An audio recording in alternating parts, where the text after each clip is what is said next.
So hey everyone, welcome back to my channel. So आज इस video में मैं आप लोगों के लिए कॉन्सेप्चुअल टॉपिक लेकर आई हूँ जो कि अकाउंटेंसी से है। ये क्वेश्चन क्या कह रहा है ज़रा देखिएगा कि why asset is always equal to liability and capital. ये कह रहा है कि एसेट हमारा जो होता है वो लाइबिलिटी और कैपिटल के इक्वल ही हमेशा क्यों होता है। क्यों एसेट हमारा लाइबिलिटी और कैपिटल से ज़्यादा नहीं हो सकता या कम क्यों नहीं हो सकता। तो इसको हम एक एग्जाम्पल से समझेंगे। उसके पहले हमें एक इम्पॉर्टेंट फॉर्मूला लिखना होगा, ठीक है। जो फॉर्मूला है assets is equals to liabilities plus capital. ये हमारा फॉर्मूला है और इस फॉर्मूले को हम क्या कहते हैं ये बहुत बच्चों को नहीं पता होता।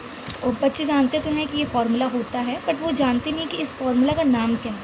इस फार्मूला को कहते हैं हम अकाउंटिंग इक्वेशन।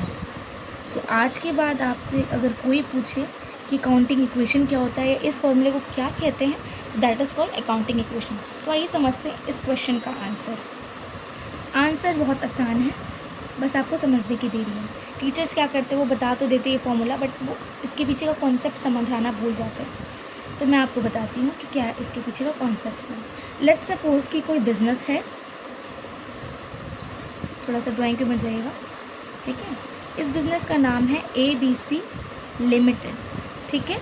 अब इस बिज़नेस आप ये जानते हो कि अगर आप बिज़नेस में कुछ भी इन्वेस्ट करते हो या आप ये जानते हो कि अगर ओनर बिज़नेस में अपने कुछ भी लगाता है, ठीक है, तो वो क्या होता है, वो कैपिटल माना जाता है, ठीक है। लेट्स सपोज इसका ओनर है, उस ओनर का नाम है ए, ठीक है। ए ने लेट्स सपोज अपने घर की बिल्डिंग लगाई बिज़नेस में, ठीक है। तो जो बिल्डिंग है वो कैपिटल तो है ही है क्योंकि वो बिज़नेस में लगा रहा है, ठीक है। एंड लेट्स सपोज कि जो हमारा बिल्डिंग है, ठीक है, वो है 10 लाख का, ठीक है।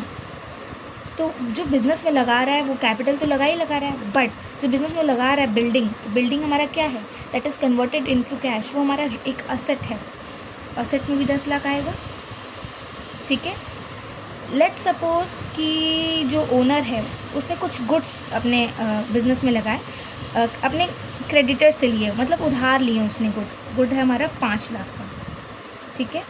जो गुड है वो भी हमारे लिए असेट हो गया, क्यों? क्योंकि वो हमें आगे चल के फ्यूचर में बेनिफिट देगा। असेट की परिभाषा क्या है, anything which gives us benefit in future, उसको कहते हैं असेट।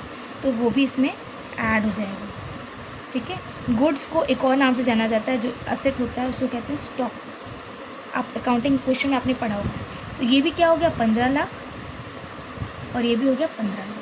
इसीलिए हमेशा जो असेट होता है वो कैपिटल और लायबिलिटी के बराबर होता है। क्यों बराबर होता है? जैसे मैंने बताया कि जब भी आप कैपिटल लगाओगे, जब भी ओनर कैपिटल लगाएगा बिज़नेस में, या तो वो असेट लगाएगा या तो वो कैश भी असेट, या तो वो असेट से लगाएगा, अपना पैसा लगाएगा तो वो भी असेट होगा, और या तो वो क्रेडिटर से लेके पैसा लगाएगा। तो ये दोनों जो है वो कहीं ना कहीं असेट के बराबर होता है। गुड्स लिया तो वो स्टॉक में आ गया, कैपिटल में जो भी लगाएगा, फर्नीचर, बिल्डिंग, कैश, कुछ भी, तो वो भी हमारा असेट होता है। इसीलिए असेट जो होता है बिज़नेस का हमेशा कैपिटल और लायबिलिटी के इक्वल होता है, ठीक है। This is the concept behind this कि असेट इसीलिए इक्वल हमेशा होता है कैपिटल और लायबिलिटी के। Thank you, that's it for this video. अगर आपको कोई और कॉन्सेप्ट समझ नहीं आ रहा हो अकाउंटेंसी में, so you can leave a message in comment and मैं पढ़ूँगी और उसके लिए आपके लिए नेक्स्ट वीडियो लेकर आऊँगी। Till then, bye bye, thank you.